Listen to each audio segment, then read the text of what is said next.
गांव के बाहर बहने वाली वह नदी दिन में बिल्कुल साधारण लगती थी, लेकिन सूरज ढलते ही कोई भी उस रास्ते से गुजरने की हिम्मत नहीं करता था। कहते थे, आधी रात के बाद नदी किनारे एक दुल्हन बैठकर रोती है।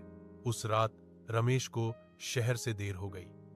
मोबाइल की बैटरी खत्म हो चुकी थी और गांव पहुंचने का वही छोटा रास्ता नदी के पास से जाता था। हवा अचानक ठंडी हो गई और पानी की सतह पर हल्की धुंध छा गई।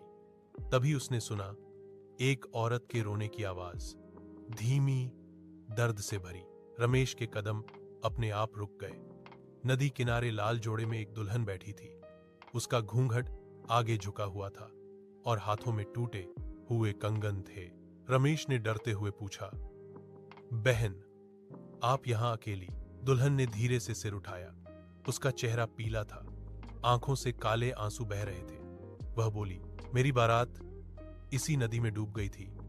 मुझे बताया गया था कि ससुराल पहुंच गई हूं, लेकिन मैं आज तक यहीं बैठी हूं। इतना कहकर उसने नदी की ओर इशारा किया।